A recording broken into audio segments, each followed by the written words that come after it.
Hello साथियों, नमस्कार। मैं रोहित त्रिपाठी एक बार फिर से स्वागत करता हूं अपने YouTube channel exam city India पर। दोस्तों, आज का वीडियो जो कि संबंधित है मगध साम्राज्य से।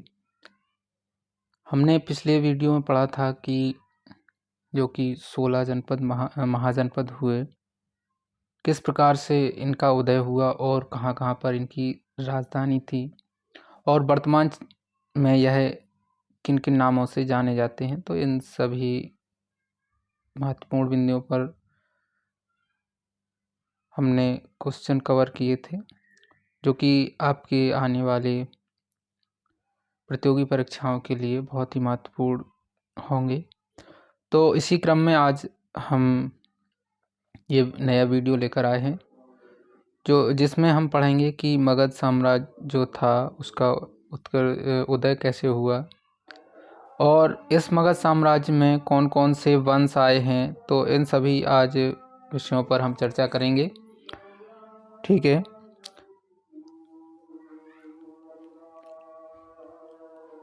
आपने देखा होगा कि किस तरह से उत्तर वैदिक काल के बाद जो है राजनीतिक परिवर्तन हुआ और राजनीतिक परिवर्तन होने पर बौद्ध एवं जैन धर्म, ठीक है, के साहित्य जो थे और ग्रंथ, इनसे 16 महाजनपदों के विषय में पता चलता है।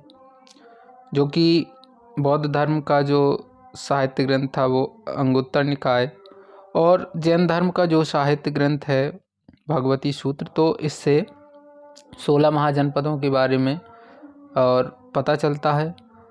इन 16 महाजनपदों में एक संघर्ष का दौर चला, ठीक है, और सभी अलग अलग महाजनपद चाहते थे कि स्वयं का विस्तार करें, मतलब और अधिक शक्तिशाली बने। यानी कि इन महाजनपदों में आपस में एक संघर्ष चल रहा था कि स्वयं का विस्तार करना चाहते थे ये अलग अलग जो महाजनपद थे। इसी बीच एक महाजनपद सामने आया, ठीक है, जो कि मगध साम्राज्य के नाम से जाना जाता है। तो इस मगध साम्राज्य की विशेषताएं क्या थी, इनमें कौन कौन से वंश आए, तो आइए चलते हैं।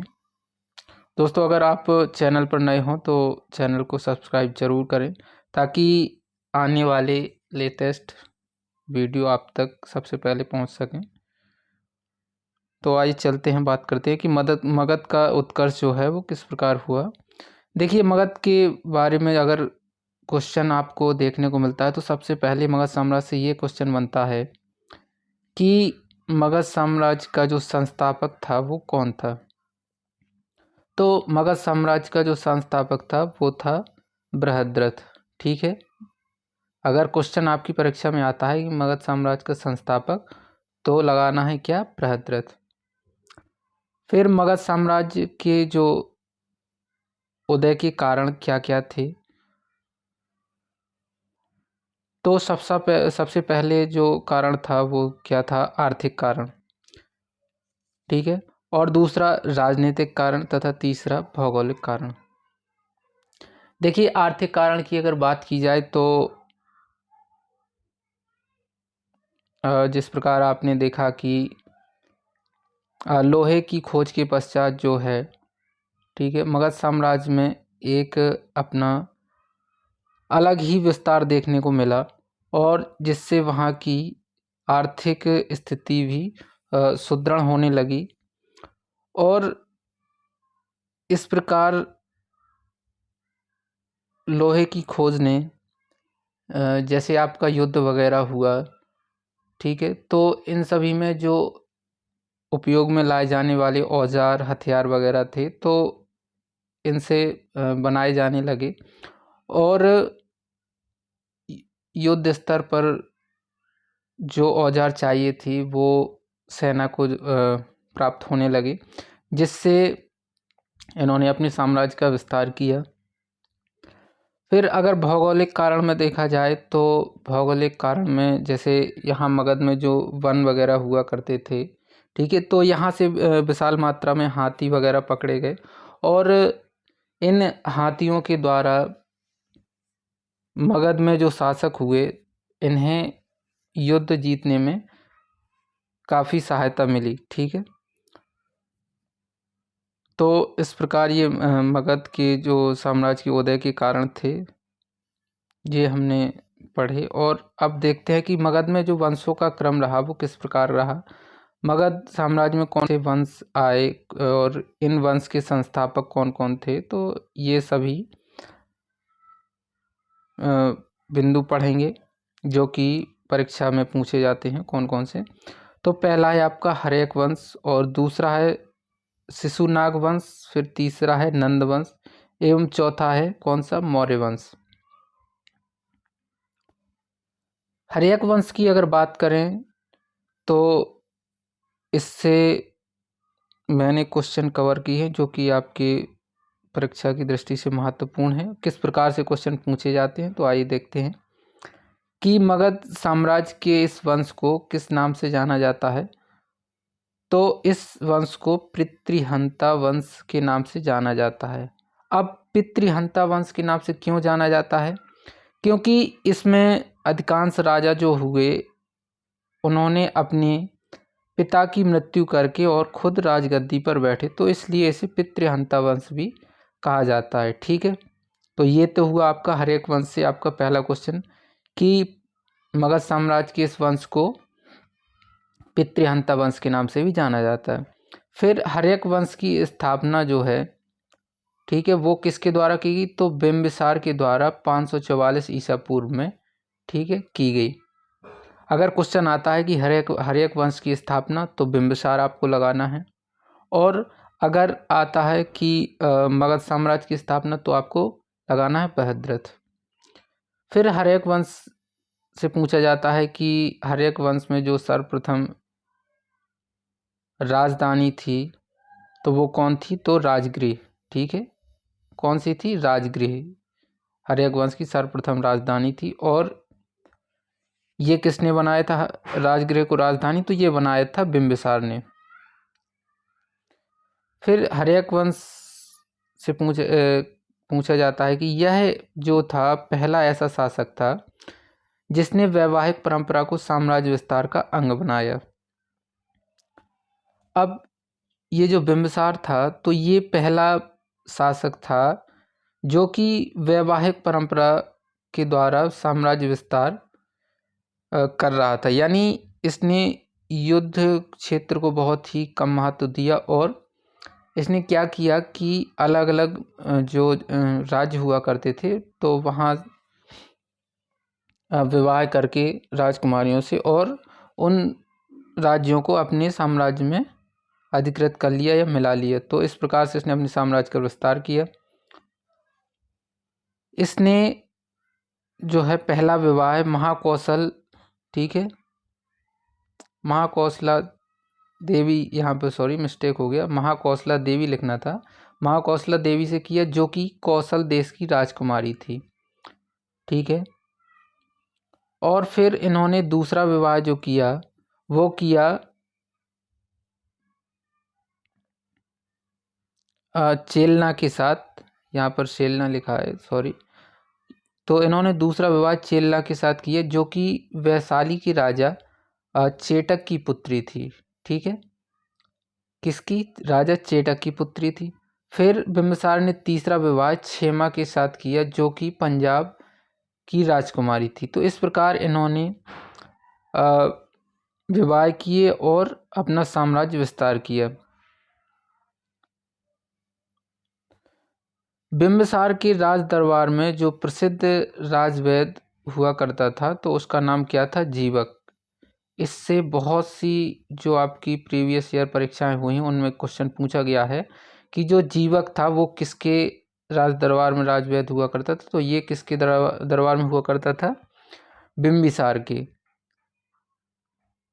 फिर जीवक को जो है वो ये वही जीवक हैं, ठीक है, जिन्हें गौतम बुद्ध की सेवा के लिए भेजा गया था और पांडु रोग से ग्रसित अवंती के राजा प्रद्योत, ठीक है, की सेवा में भेजा गया।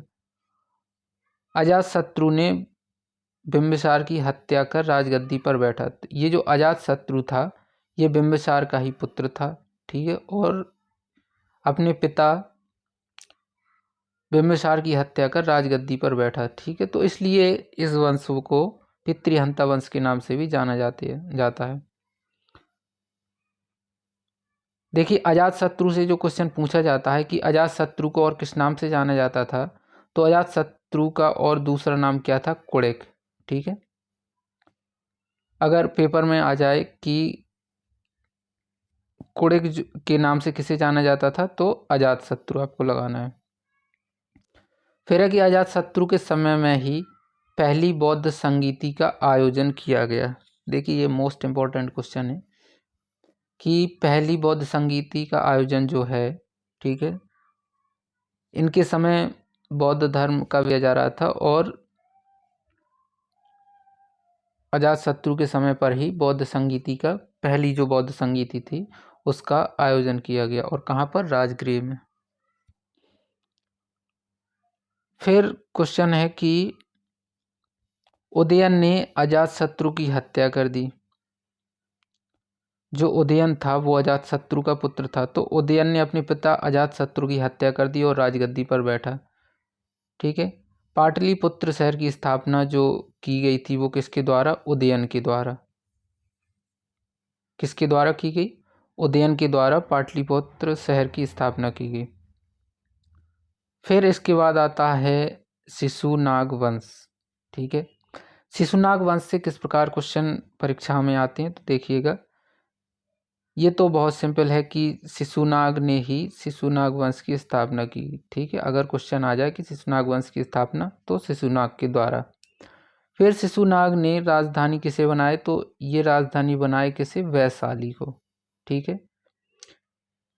शिशुनाग ने राजधानी किसे बनाया, वैशाली को। फिर है कि अवंती राज्य को मगध साम्राज्य में किसके द्वारा मिलाया गया, तो ये मिलाया गया शिशुनाग के द्वारा। किसके द्वारा, शिशुनाग के द्वारा अवंती राज्य को मगध राज्य में मिलाया गया। अवंती राज्य कहाँ हुआ करता था, तो उज्जैन मध्य प्रदेश में। फिर है कालाशोक किसका पुत्र था, तो शिशुनाग का पुत्र था कालाशोक। और कालाशोक के समय पर ही दूसरी बौद्ध सभा का आयोजन किया गया, ठीक है। किसके समय में किया गया, तो कालाशोक के समय। और पहली बौद्ध संगीति तो अजातशत्रु के समय।